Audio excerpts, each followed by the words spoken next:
Welcome to my video on the Rock Wallabies that we saw on Magnetic Island at Nelly Bay. We walked up this beautiful pathway. It is a breakwater so that it can calm the water down for the boats, so the boats have got a safe harbour to rest in, and the Rock Wallabies have made it their home. And the best time to see them was late in the afternoon. Some people say early morning, but we went late in the afternoon so that we could relax. We like to be able to put the food that they were allowed to eat up on the rocks so that they could eat in peace. A lot of them are very shy. They have their own hierarchy and their own little part of the rocks that they are allowed to be in as far as the others are concerned.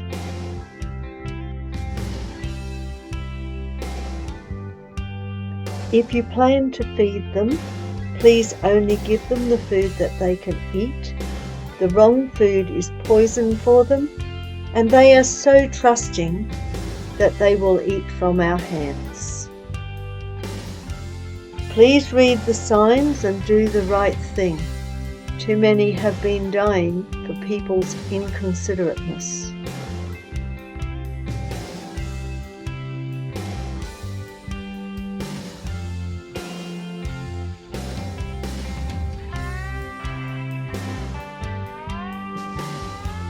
All rock wallabies favour the habitat of rocky outcrops and slopes and cliffs, piles of boulders. Wallabies are a smaller version of the kangaroo.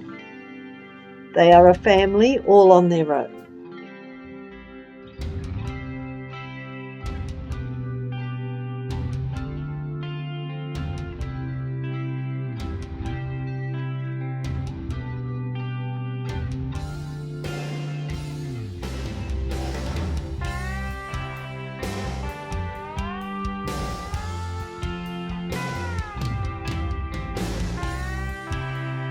A joey will live in the pouch for about 6 to 7 months and then be around its mother until about 11 months of age.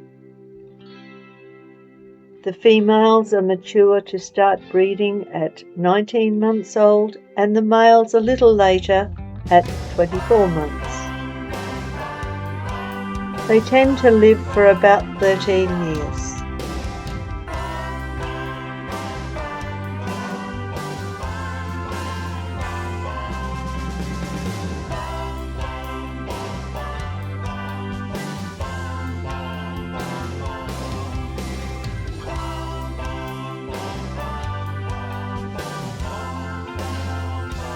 The evening is the best time to see them, just before the sun sets. They come out of their rocky homes and come out for food and eat the fresh grass, little herbs and little weeds, and the native fruits that are growing in the area. And other times of the day when it is in cool weather, because they like to come out and sunbake. They like to eat some fruits, seeds and flowers which grow naturally in their area. There are some fruits that you are allowed to hand feed them. When I say hand feed them, you let them come up to you. You don't try and go to them.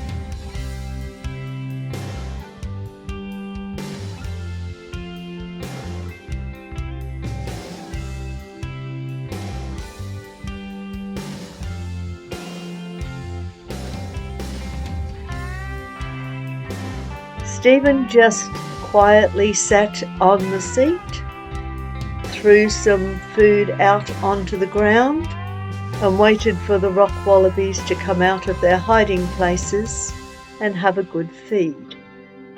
If you plan to feed them, please only give them the food that they can eat. The wrong food is poison for them, and they are so trusting. So please read the signs and do the right thing. The wallaby pellets can be purchased from a Kea newsagent.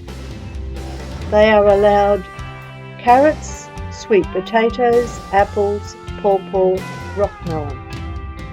And for the sake of the wallabies, if you see somebody feeding them the wrong thing, please tell them to put it away, as they're only going to make the wallaby very sick and or kill the wallaby and destroy it for everybody else in the future.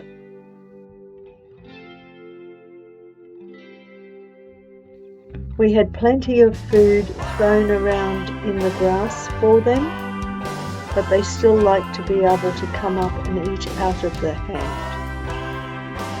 And at the same time, they don't like to share the hand. And if another one did come up and try to eat out of the hand, they would hiss, and then one would go away.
The rock wallabies have smaller feet than the kangaroo or the wallaby. They have the ability to be able to defy gravity on the rocks. The feet are short. The pads on their feet are thick and spongy, so that they are able to hold on to the rocks as they jump and sit on the rocks. They are very agile, and because of the shape of their feet and their long tail, they are able to maneuver over the rocks with ease. It gives them a lot of flexibility.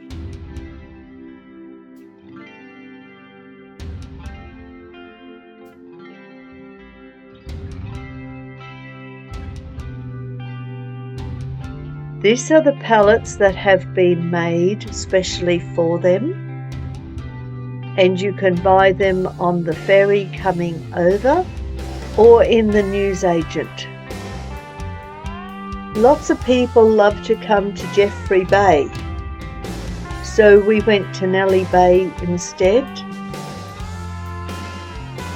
and it was lovely to see them. Most evenings the locals will come out and enjoy them, but not many people come out to Nelly Bay, and it was fun to just sit there and watch them, squabbling with each other